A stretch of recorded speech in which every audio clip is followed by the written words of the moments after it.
What's on, ladies and gentlemen? My name's Ross, I like games, and today we need to talk about the 10 most valuable cards from EB-01. EB-01 is out now, if you're not in the UK. I'm not too salty, but I have to wait an extra week still to get EB-01.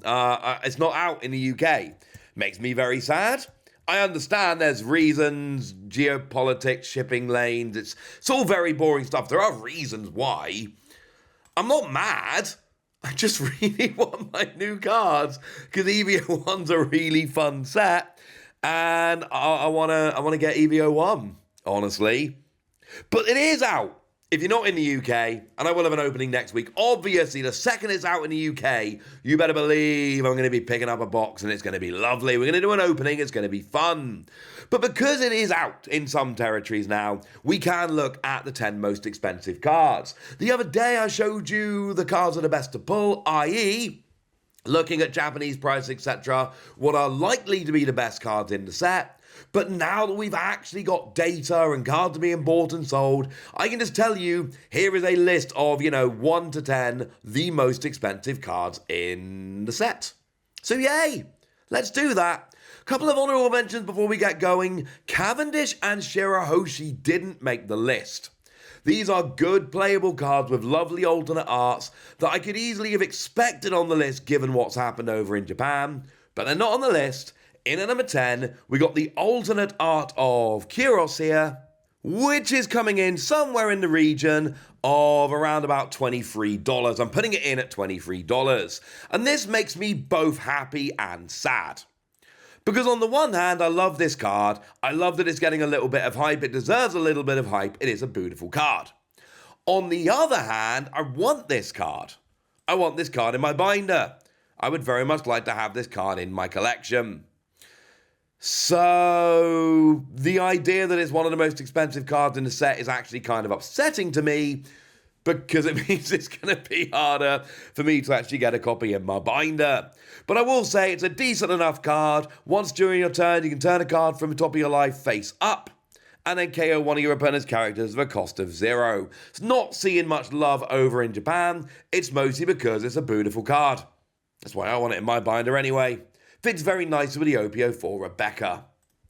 In at number 9, we've got Kuki Hiori, and this one is coming in around about $25 for the moment. Again, please remember, it is early in the life of this set. These prices will change, sometimes quite dramatically over the next week or so. So just, do bear in mind that we need to hold off a little bit. I told you the other day not to buy singles for this set yet. I stand by that because we're just not there yet, honestly.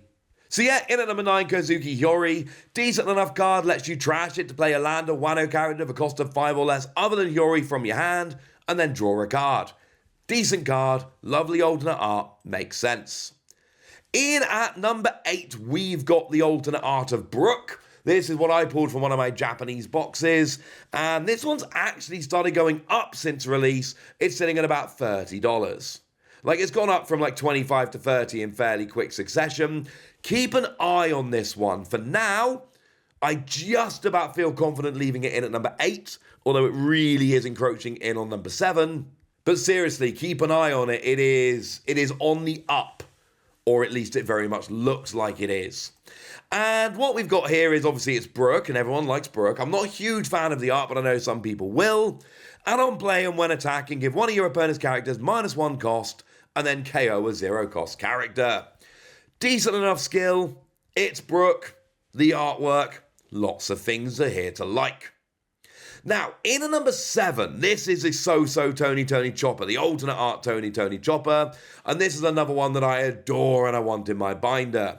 I'm putting this one at $31 for now, but like I say, I think looking around as I do right now, as I record, I do feel confident saying that Chopper is a little bit ahead of Brooke, but it is close. And whereas Tony Chopper is doing the general standard thing, where it goes down over time, it's released, it starts falling, Brooke is having the opposite effect, So look for Brooke to potentially jump up to at least number 7 in the near future. Right now, we got Tony Chopper, who's a very popular character.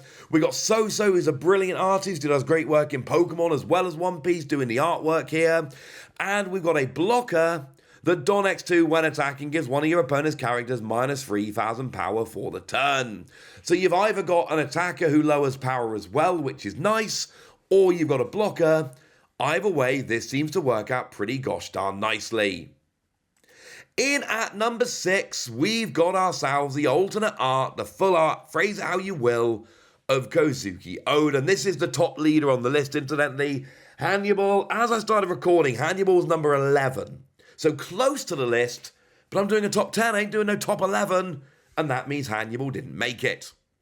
And what we've got here is just wonderful artwork featuring all your Wano characters, which is lovely, and all of your Land of Wano type characters with no counter get counter plus 1,000 according to the rules. This is actually kind of amazing, and I still think it's not happened yet. This is not a card that's seen any real play or success over in Japan, but I do feel like the potential here is huge, and I could absolutely see this being a thing in the future.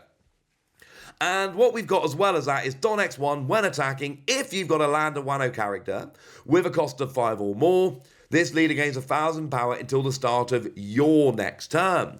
Very, very important, of course, because not only do you get the extra 1k to attack this turn, that's nice, but having the extra 1k on your opponent's turn means that they essentially now need an extra 1,000 on every attack they try pulling off to reach over your leader, and that's kind of brilliant.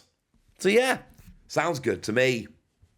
In at number 5, we've got the regular secret rare of Bongay Nam, currently sitting at about $40 for a regular secret rare. And here's the thing.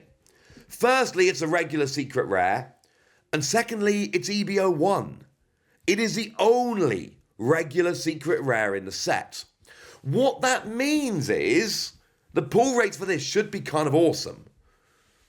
Like, you should be pulling this twice as often as a secret rare in a regular set that has 2 secret rares. And I say that because I don't see how this can stay at a $40 card. I don't see how this stays at a ridiculous price, given that, I mean, yeah, it's very playable, don't get me wrong.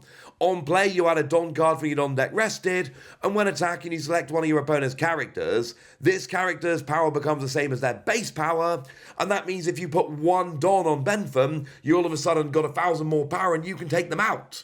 There are absolutely reasons why this is a phenomenal card. 2 good skills, and it's a secret rare.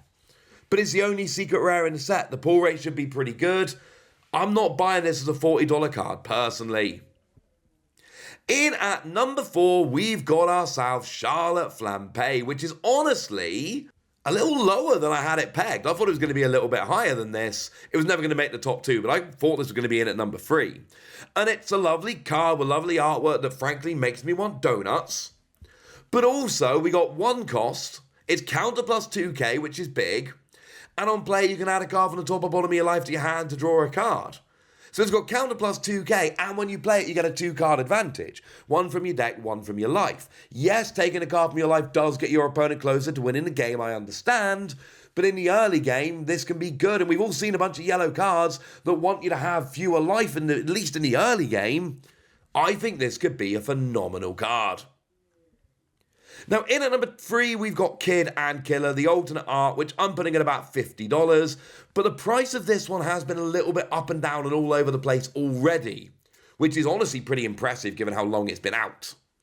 But it's got Kid and Killer, and Heat hanging in the background. And it's a really nice card. It's got lovely artwork, and it's honestly kind of playable. Because it's got Rush, which is good. And when attacking, if your opponent's got 2 or fewer life, you gain an extra 2,000 power. So when your opponent's got 2 or less life, it's a 7k with Rush. 4 cost 7k and Rush. Vanilla characters 4 cost 6k, counter plus 1,000. So a 4 cost 7k with Rush seems pretty broken to me. But the top 2 are the top 2, and I don't see these ever changing anytime soon. There is a very big gap. In at number 2, we got the alternate art Bongay Nam. It's currently at $140 and climbing. And it's that same great card I told you about a minute ago that's super good and super playable. but now it's got Nami artwork. Now it is Bond Clay Bentham as Nami, so technically it's number 2, it's not Nami, but it's Nami artwork. So it's that same really good card I told you about a moment ago, but now it's got Nami artwork on it. There's your explanation.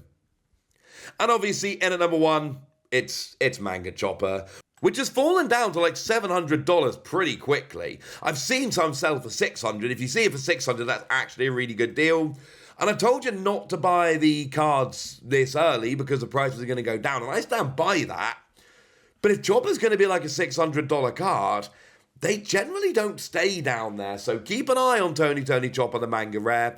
This is lower than I would have expected. Like, generally speaking, if you look at, what's going on in Japan, etc., this should end up at about the same cost as Mangazoro.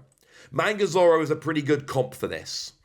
And Mangazoro is like a $1,000 card. So I had this pegged as about a $1,000 card. If you're telling me all of a sudden that this is now going to end up as a $600 card, that's kind of a ridiculous bargain. And maybe it's one to jump on sooner rather than later. Just advice on your old pal Wassy, don't take it as any more than that. But it's something I have absolutely got my eye on, because this is frankly cheaper than it probably should be. Certainly cheaper than I was expecting. You have been warned. Right, there we go. Those are the most expensive cards from EB-01, and now it's over to you guys. Tell me which of these cards you're excited about. Tell me which of these you're going to be picking up. Tell me which ones you've already pulled. Go nuts in the comment section, but be nice! And then make sure you like this video, subscribe to this channel, follow me on Twitter at TheWassy. That's where we talk One Piece and a bunch of other card games. And please do consider checking out patreon.com/PTCG Radio, where you can support the channel, get some bonus podcasts and all kinds of fun things. But by far the most important thing, as always, look after yourselves till next time, would ya? Thank you very much for watching. My name's Ross, and you've been watching Wassy Plays.